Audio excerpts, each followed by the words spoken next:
83a, about halfway down the page. Omar Mar, 2 dots, but 7 lines into the wide lines. 7 lines into the wide lines, Yeah. and Omar Mar, the 2 dots. Okay, let's just review a little bit. Get up to date. We had a machlekes between Rabbi Elazar and the Chacham. If you can divorce a woman, but you can't get married to a specific person. The rabbis say that is not a valid divorce. And Rabbi Elazar says it is a kosher divorce. We had a major debate between, it was Rabbi Yehudah.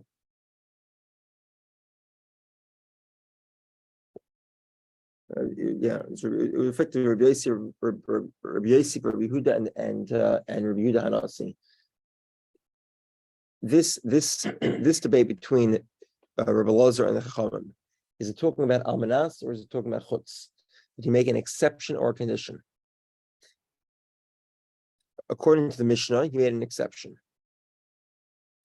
And according to Rabbi Yehudah, the debate is with regard to a condition. Okay. Regardless, the rabbis had 4 arguments against Rabbi Elazar. And the Gemara says all of these arguments are not good arguments, with the exception of one argument. One argument is sort of a winning argument. The other arguments are not good arguments. So Gemara will go through each argument by itself and try to figure out why it's not a good argument.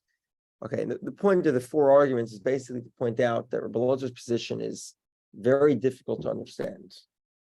And all the Gemara is going to try to do is say that it's not so difficult to understand. There's something similar, something analogous. If that's the case, then it's not such a question. So the first one's Nene Tarfon. Tarfon said,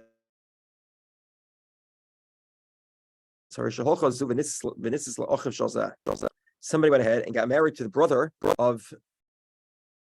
So let's say according to Rabbi Elazar, the guy said you can marry whoever you want except for this person.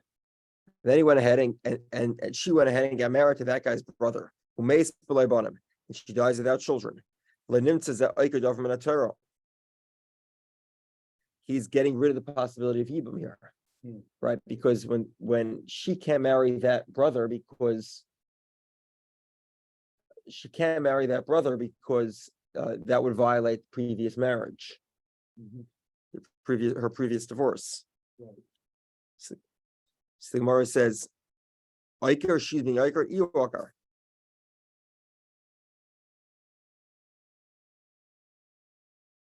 It's not that she's getting rid of the concept of yibum here. It's memela. It happens on its own that there is no yibum. Okay. In other words, so what's wrong with that? They're making a condition to get rid of something the Torah says. So the Gemara says, "Masna." They're making a condition. Mika Amrla. He's not saying, he's not forcing her to get rid of the concept of yibum here. She doesn't have to marry this guy's brother. Okay,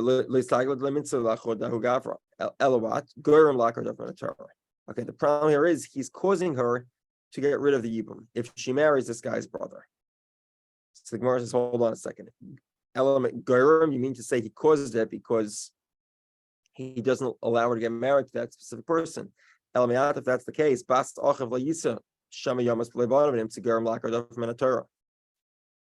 the case, a person should not marry his brother's daughter, his niece,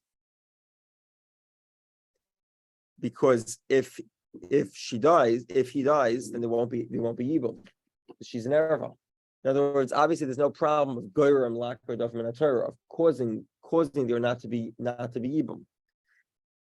So the Gemara says, that's the argument. In other words, you're saying here that she's eliminating yibum. The answer is, who cares? You have other scenarios where you eliminate yibum, and there's nothing problematic about that. Okay. So the Gemara is a question, interesting question. What's the scenario here? If we're talking about, in other words, so we have a debate within the opinion of Rabbi Elazar. Is Rabbi Elazar talking about a scenario of chutz or a scenario of almanas? Right, we discussed this yesterday. Now, if it's chutz is an exception, almanas is a condition. A condition means the divorce is valid completely. But if you get married to so-and-so, then the divorce retroactively is invalid. Chutz is I'm letting you get married to whoever you want, except for that person. Now, there's an interesting quirk with the opinion of Rabbi Lazar. I'm not 100% sure I understand what the reasoning for this is. But let's go through it. What's the scenario? If we're talking about chutz, mishra shara, then they'd be permitted to remarry. Why is this? In other words, she'd be allowed to do yibum. The guides, the first husband says you can get married to everybody except for Reuven. She went ahead and got married to Shimon, Reuven's brother. And then Shimon dies, she is allowed to get married to Reuven. Why is this? Tanya Lord, Madra Belazar, Megarish Sishta, Armala Harem, Teres, Adam Chutzmi planning. Belazar agrees. If a man says to a woman, you can get married to whoever you want except for Reuven. The whole is Lachem and Ashok. So she went ahead and married a random barrel. Okay, then she became a widow or divorced. She's permitted to the one that she's prohibited to. Because she's married to Beryl in between. Now she would be permitted to marry Reuven. Okay, if that's the case,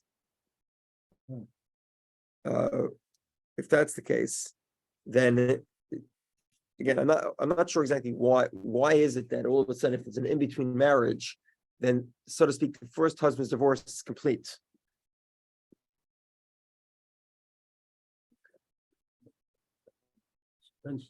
So in other words, once it's a middle marriage, then the husband's condition is nullified.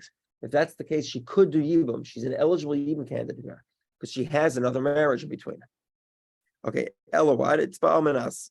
Elaba'almanas. Rabbi Lazar understood Reb Tarfon understood the law of Rabbi Lazar was almanas, a condition. If it was conditional, Rabbi Lazar does not agree. If it was an exception, Rabbi Lazar agrees that when there's a marriage in between, the exception is nullified. However, if it's a condition instead of an exception, it's not nullified, and clearly, Reb Tarfon was talking about a condition, not an exception. And then Rabbi Yehudah said, he says, follows where do we ever find that somebody is a woman is prohibited to a bunch of men and permitted to other men?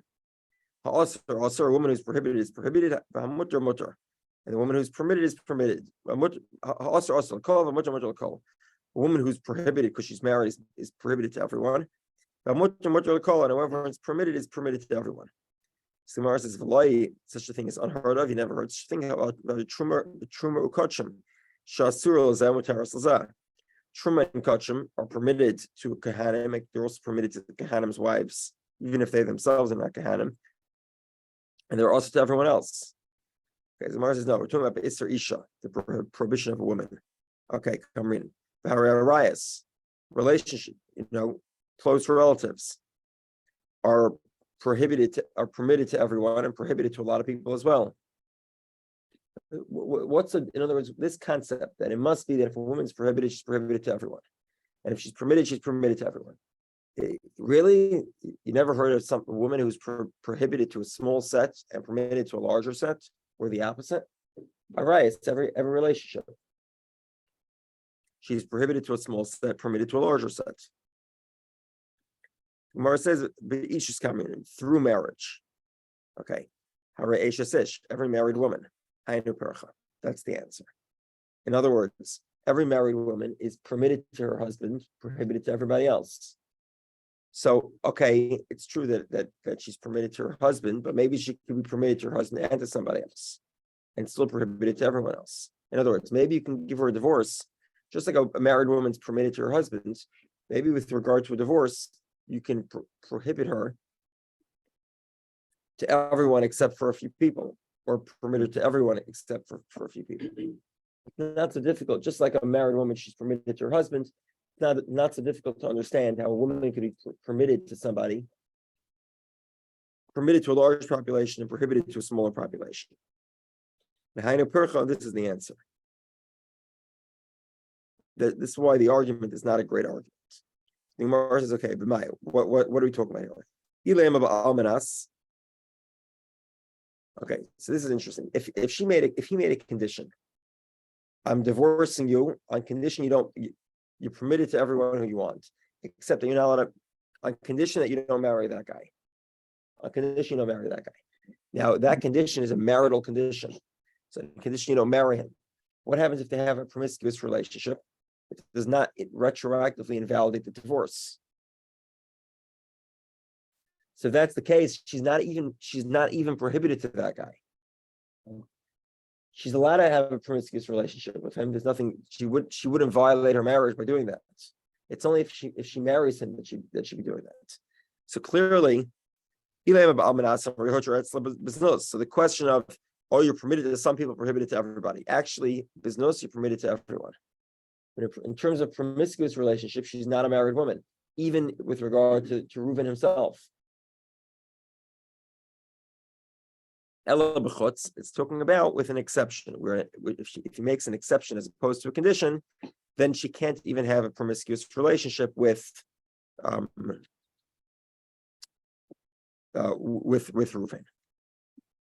Okay. Now, if you remember, there are two versions here of Reb Tarfon. Of Rabbi Kiva. So the Gemara will address each version separately.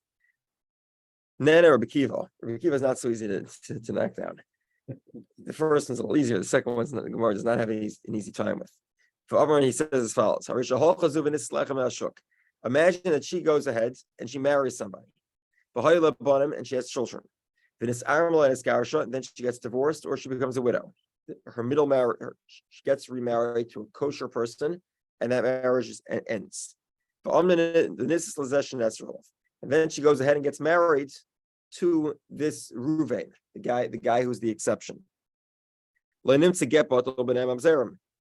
to happen is retroactively you're invalidating her middle marriage.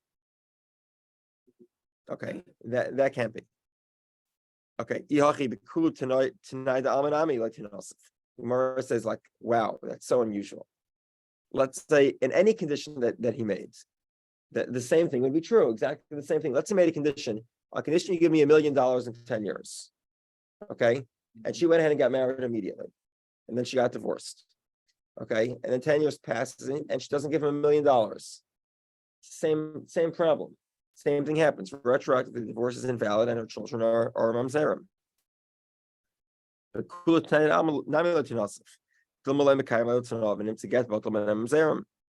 Turns out the divorce is retroactively invalid. The children are mamzerim.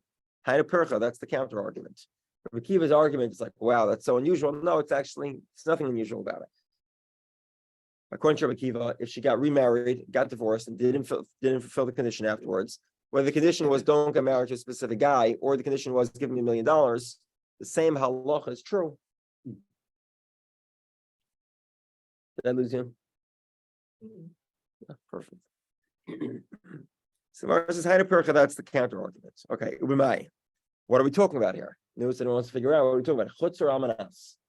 Obviously, we're talking about almanas. It couldn't be chutz. Why can't it be chutz? Because remember, chutz gets ended if there's a remarriage.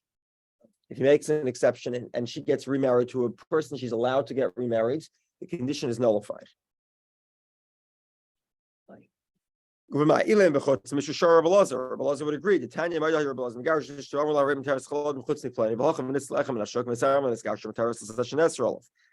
agrees that if you make a chutz, then she gets married to someone who she's allowed to get married, and then he dies or gets divorced. She's permitted to get married to Reuven, to that exception.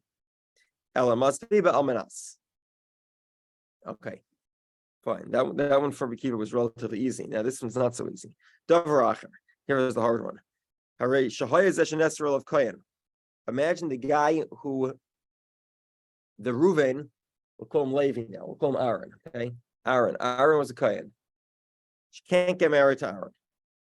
Umates, and then the guy, then the original husband dies. So the original husband divorces her except for Aaron. Then the husband dies. So we have this weird situation where to the kohen it appears that she's a widow. because she was never divorced to Aaron, as compared to Aaron. It's only as compared to everybody else, she's a divorced woman.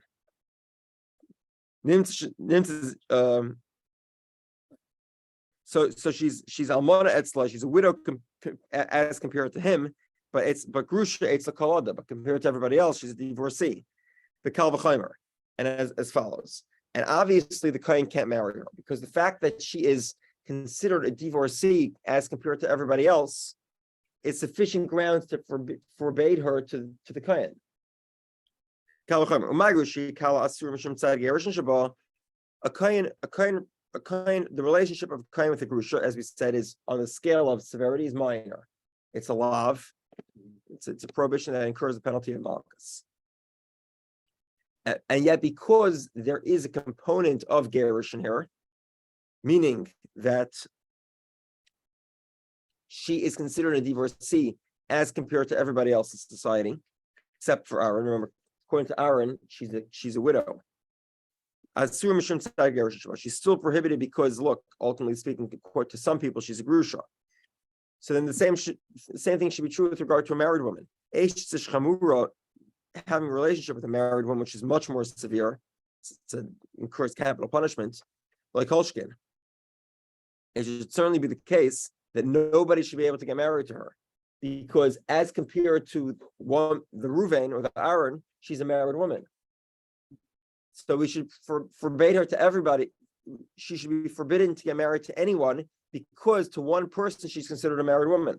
And just like with regard to a divorcee, a kohen and a divorcee, the fact that she's a divorcee as compared to certain people is sufficient grounds to forbid her to the kohen as a divorcee. So to a married woman, which is even more severe, should have the same concept. Since to some people she's forbidden as a married woman, therefore she should be forbidden to everyone as a married woman. Together, that's the counter argument. Okay, it sounds like a very strong one. What's the scenario? If we're talking about a scenario of almanas, a condition, so then even to the kohen she's a grusha. To Aaron himself, she's considered a divorcee. If Aaron wanted to have a promiscuous relationship with her, then he would be having a promiscuous relationship with a divorcee, because the condition is only pertains to marriage and not a promiscuous relationship. Okay, so therefore, it's not saying that she's compared to everybody else, she's a divorcee. It's not true. Even compared to him, she's a divorcee. That's why he can't marry her. Ella must be b'chutz. Okay, hold on a second. That's a little interesting. The previous scenario of Rabbi Kiva, where she gets remarried and then she gets remarried to a random guy, then she gets remarried to the guy, the forbidden person. That we said was clearly a condition of almanas. And now we're going to a condition of chutz, situation of chutz. So which one is it? Did Rabbi Kiva understand your beloved to be chutz or almanas? The contradiction here. The two versions of Rabbi Kiva clearly contradict. Together? Okay. Rabbi Kiva. Why is he, he's dancing by both weddings, right? Which is it? The Gemara says, you're right, he is dancing at both weddings. Rabbi Kiva Shmilei. Rabbi Kiva heard, he didn't know what Rabbi Loz's opinion was. He heard the Ikad Amar Chutz, the Ikad Amar Amanas. Some people were saying Chutz, some people were saying Amanas. Man Amar Chutz, high percha. Man Amar Amanas, high percha. So he brought two different counter arguments against Rabbi Lozer, one on the side of Amanas, one on the side of Chutz. Okay, fine. Umay percha. So what is the counter argument to Rabbi Kiva? There is no counter argument. But the Gemara says everybody has a counter argument except for Belozah ben Azariah. What is the counter argument? Okay, so the Gemara has one proposal. Inema is for kahuna shiny. Perhaps we'll say this is the cheat. The Gemara does this very often. We had this in Yavamas quite a few times. Isser kahuna is different. You can't compare kahuna to a married woman. Why? It only pertains to a specific set of people. Therefore, you can't compare it. Hold on a second. You can't make that argument. Why not? Because what's the source of Rabbi Lozer? How does Rabbi Lozer know that you can give a divorce to only one person? How do we know? How does he know? Because he actually learns it out of kahuna. The isha grusha me isha lo yikachu. Right? If you remember from yesterday, we said we had two sources for Rabbi Lozer. One of the sources was that a kohen is not allowed to marry a woman who's divorced, even just from one person. She's grusha meisha. That means that the source of the conceptual framework of Rabbi Elazar is kahuna. So how can you tell me that I can't compare kahuna to the law of Rabbi Elazar? The law of Rabbi Elazar is kahuna. It's the fact that this woman's forbidden to a kohen tells me that divorce is actually valid.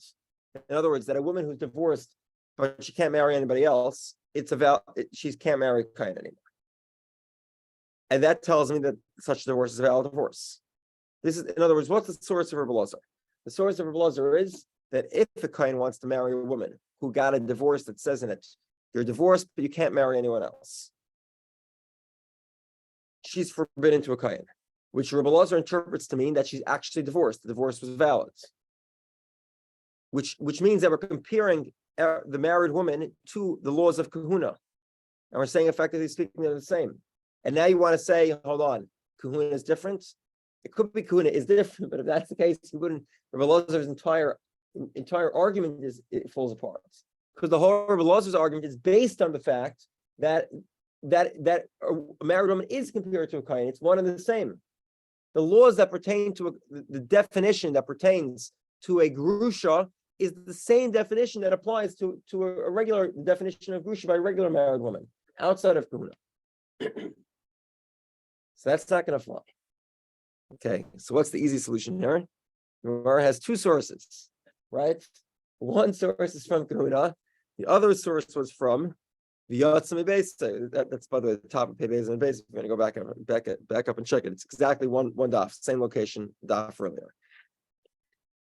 So Gemara says, Rabbi Elazar's entire sources from kahuna. You can't bring a question. You can't tell me that kahuna is different. So Gemara says you're right. Rava says no. The source of Rabbi Elazar is not from kahuna. It's from the Yatsa v'Haisa, comparing a kedushin to the Haisa l'ishachar. The definition of divorce is that she can marry somebody else, even if she can only marry one other person. The divorce is valid, which is not a source that pertain. It's not a source of kahuna, and therefore Rav will be justified in making a counter argument and saying kahuna is different. Don't ask questions from Rabbi Elazar from kahuna because kahuna is different. Together, okay. Yeshua said, you can't have arguments on Rabbi Elazar after he's dead. It's not fair. Okay, remember, Rabbi Yeshua have a say. Does that mean that Rabbi Yeshua agrees with Rabbi Elazar? But Rabbi Yeshua also had counter arguments. So the Gemara explains. Okay, I also don't like Rabbi Elazar. Mihu.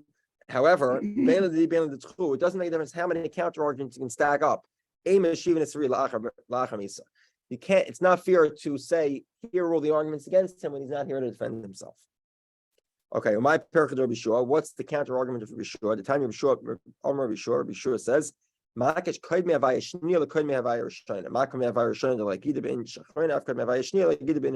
does that mean? Okay, the Yatsa v'Haisa. This is a famous comparison, and we compare kedushin to gerushin, right? So the source of Rabbi Elazar is the Haisa l'ishachar. You'll marry somebody else, meaning even if you can only marry one other person. Says Rabbi Elazar from the same source. Hold on a second. Just like when you got married the first time, you could choose all your marriage partners from basically anyone in the world, exception of relatives. So too, the Haisa says the next marriage has to be that the priors of the next marriage has to be that you're available to everyone, the exception of Arias. And therefore, there's no such thing as making an exception. There's no such thing as making an exception in a divorce. The fact that the first marriage is compared to the marriage post-kedushin, post-divorce, post-gerushin, means that there's no exceptions possible. They both have to have the same status, effectively, which is that you can effectively eliminating the possibility of making an exception. Okay. She's not tied to anyone else. Gufa. Go to the original statement. Okay, so this is the Gemara we saw a few minutes ago. Rabbi Elazar agrees, but Megarish Ishtav Amr Laharei Materis Chaladam Chutzin Pliny V'Holcha V'Nisis La'achem Shok Mes'Amr Neskash Teres Possession Esrolov. Rabbi Elazar says that if they made a chutz, so he says you can get married to whoever you want except for Reuven. Then she went ahead and got married to Beryl, and Beryl died or Beryl divorced her. She's allowed to go marry Reuven. Okay, hey, Reb Shimon Elazar. So Reb Shimon Elazar, presumably this is Rabbi Elazar's son. He didn't like this. He says Tshuva l'divrei Tshuva. This is his response. The divrei Rabbi Elazar, according to Rabbi Elazar's opinion, heichem etzinu shezeh oiser v'zeh mater. How is it possible that it's a weird thing? The second husband is permitting her effectively to marry Reuven, from even though the first husband didn't permit her. She's tied. The first husband says you're still restricted to Reuven. The second husband, who never forbade her to Reuven because she was already forbidden, is now coming and releasing her. How is such a thing possible? Yavara says, right, that's so difficult. Such a thing would never be possible. How are Yavama? Look at Yavama. The Baal Oyser, who forbids the Yavama to get married to anybody else? The original husband. And who's permitting her? Yavam. So the Gemara says, no. The Gemara, the Baal is Yavam. The Gemara says, no. Hasan Yavam who caused the Gemara says, no. The husband is not forbidding her to get remarried. The Imi Baal Hashari V'Kaima. From this perspective, the husband, once the husband's dead, she can marry whoever she wants. It's the fact that the Yavam exists. The Yavam is the one forbidding her. The Yavam is the one permitting her through Chalitza. Okay. Harein Adorim. Look at a neder. The neder Oyser v'chachamater. The one who makes the neder forbids it, and who permits the neder? The rabbi. So you see again, somebody else is forbidding something, is forbidding something, and someone else is permitting it. The Gemara says no. The rabbi doesn't really permit a neder. The rabbi just gives you a dispensation according to your own claim. In other words, you say had you had known, you would never have made the neder, and the rabbi validates that claim. But it's not really the rabbi that's permitting it; it's your own perspective that's the permission. Okay, fine. Harafaras Baal. What about the fact that a husband can nullify his wife's nedarim? The isha nederas, the woman makes the neder, or Baal mefer, and the husband ends the neder. Again, so he sees one person forbidding, somebody else permitting that which someone else forbade. Gemara says, "Hasam k'tir Pinchas mishmei Rava." That makes sense according to Rav Pinchas in the name of Rava. Amar Pinchas mishmei Rava kol nederas adas bailehi nederas. According to Rav Pinchas, actually, the methodology of how nullification works is that she actually thinks about her husband every time she makes the neder, and that's why her husband is able to nullify her vows. Okay, if that's the case, in other words, in this case, it really is the same person that's forbidding and permitting, because the whole neder was made with her thinking it depends on my husband, and her husband says no, so she herself is nullifying her own neder because she's doing it on condition. Okay. So the Gemara says if Shimon's argument against Rabbi Elazar seems to be a good argument. Okay. Tomorrow we'll finish with the last argument. That would be the argument of Rabbi Elazar ben Azariah. That's the only good argument.